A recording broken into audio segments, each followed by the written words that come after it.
1950년 한국전쟁이 일어났습니다. 마이크 잡고 얘기하세요.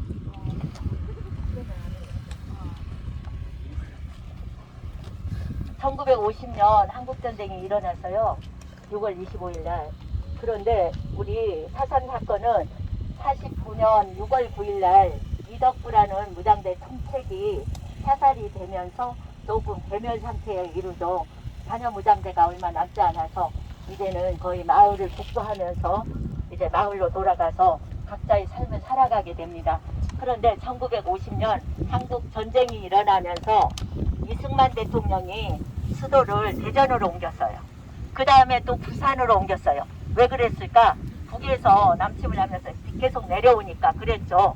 그런데 이승만 대통령이 이제 더 이상 갈 곳은 북에서 계속 내려오게 된다면 내가 갈 곳은 제주도밖에 없다라는 생각을 하게 되죠.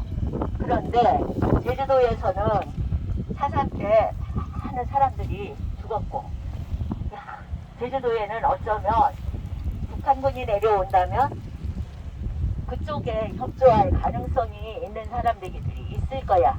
그런데 제주도만이 아니고 이승만 대통령은 계속 그걸 염려했어요. 북한군이 내려온다면 그 북한군에게 협조할 가능성이 있는 사람들을 모조리 이제 우리가 다 잡아들여야 돼. 그런 생각을 했어요. 그런데 제주도에는 사상 사건이 일어났었기 때문에 더 그럴 가능성이 있겠다. 그런 생각을 하고 있었어요. 그러면 그 사람들이 어떤 사람들이냐? 여러분들이 교과서에 지금 나오는지 모르겠어요. 보도연맹원.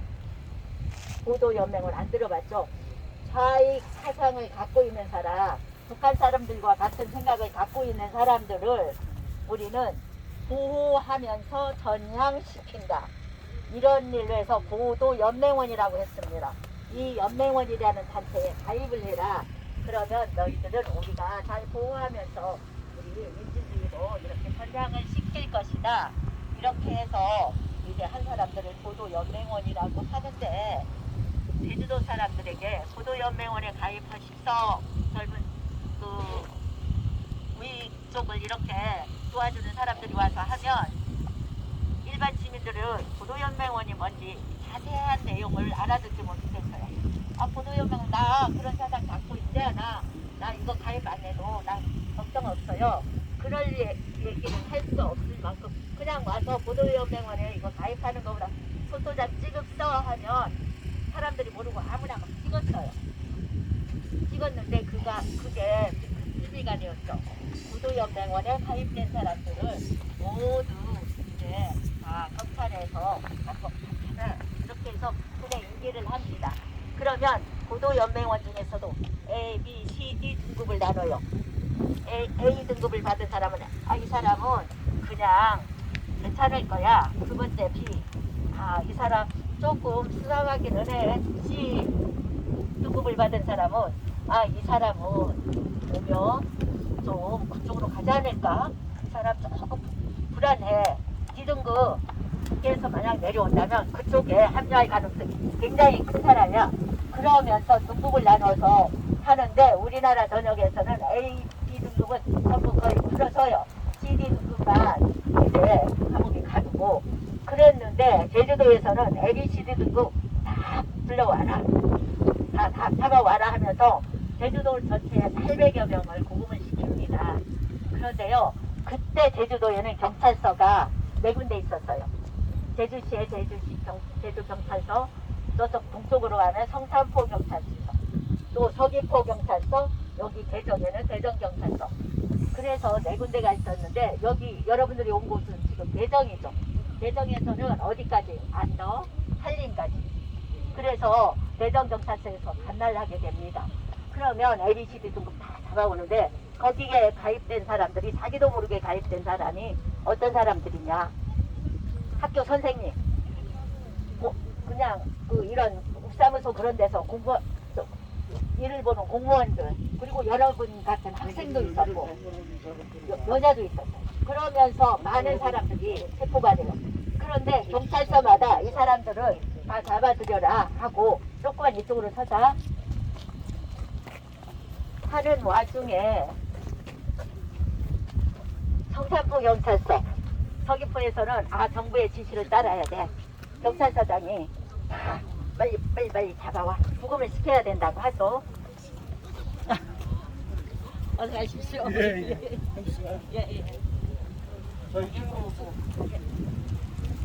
그런데요, 여러분들이 꼭 알아둬야 될 사람이 있어요. 성산포 경찰서에도 공문을 다 보내요. 서귀포 경찰서, 내정 경찰서, 제주시 경찰서 다 보냈는데 성산포 경찰서에서 어떤 일이 벌어졌냐. 너희 여기도 이러이러한 사람이 있으니 구금을 시켜라 했더니 그때 서귀포 경찰서장이 성산포 경찰서장이 누구냐, 원형순이라는 사람입니다. 그래서 이 경찰서장이 나는 이 문상을 불이행한다. 우리는 이 사람들을 구금시킬 필요가 없다. 그 사람이 경찰 영웅이 지금은 됐어요. 그래서 모슬포에서는 149명과 살림 사람들 1명, 352명이 내는 사람은 서귀포 경찰서 200명이 넘는 사람들이 구금시켰어요. 그러면서 제주시 경찰서도 많은 사람을 구금시켰지만 성산포 경찰서에서는 그 경찰서장이 아주 확고하게 나를 잡아가도 좋아. 그런데 나는 이 사람들을 구금시킬 필요가 없어. 그래서 그걸 거부했던 사람이 문영순이라는 사람이었어요.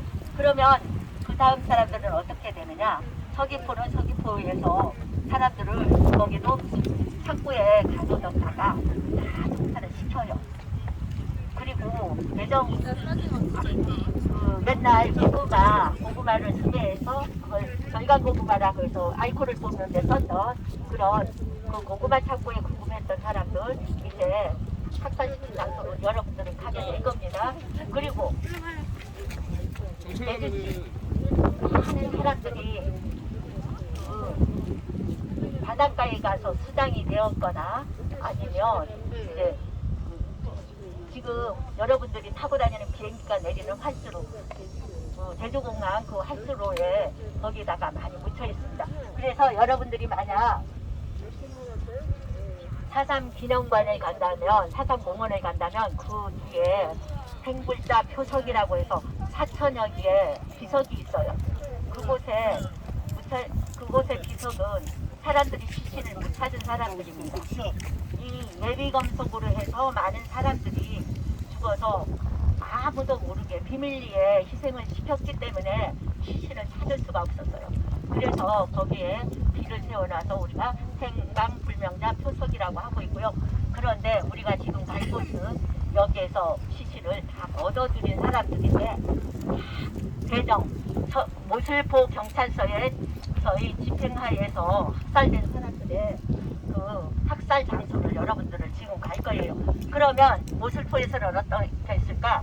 352명을 얻어들였다고 했죠 아까. 여기도 절간 고구마 창고에 350명을 구금시켰다가 이 사람들을 언제 1950년 8월 10일 날 음력으로는 7월 7일입니다. 7월 7일은 우리가 그 옛날 어른들이 칠성날이라고 해서 변호중녀가 이제 그 만나는 날이라고 합니다. 그런데 그날 저녁 새벽 2시에 이제 이쪽으로 오기로 됐어요. 그런데 오려고 다 차에 동승을 시켰는데 차가 고장이 났어요.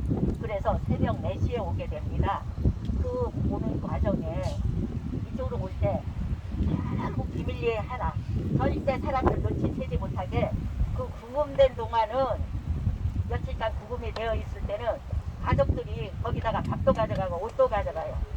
그러면 사람들은 아직도 살아있거니 했는데 그 다음 날에야 그걸 알게 돼요. 그런데 이쪽으로 올 때 사람들을 그 절간 고구마 창고에 수감되었던 사람들을 이쪽으로 올 때 어떻게 할까? 트럭에서 149명을 대정에서는 149명을 트럭에 싣고 와요. 싣고 오는데 이 길이 지금은 넓죠. 그리고 이렇게 세면이 잘 되어 있어요. 그런데 이 길은 그때도 나 있었습니다. 왜냐하면 우리가 가는 저곳이 일본 사람들이 만들어 온 탄약을 저장하는 장소였기 때문에 탄약을 실어 나르려면 길이 있어야죠. 그래서 이 길은 있었는데 지금은 좀 확장이 됐어요. 트럭이 캄캄한 밤에 이쪽으로 들어가게 돼요. 그때 사람들이 처음에는 우리를 어디로 끌고 가지?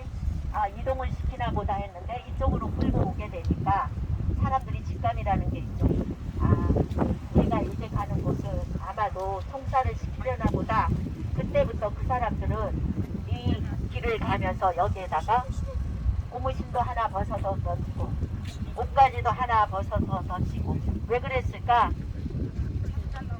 그렇죠. 잘 알고 있네요. 혹시나 내가 어디서 죽었는지 모르면 이곳에 왔을 때 내 옷을 발견하게 되면 내가 이곳에서 죽었다는 걸 누가 알지 않을까.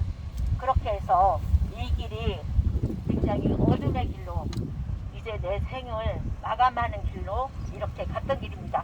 그래서 여러분들 지금 떠들면서 가도 좋을까요? 숙연한 마음으로 가보겠습니다.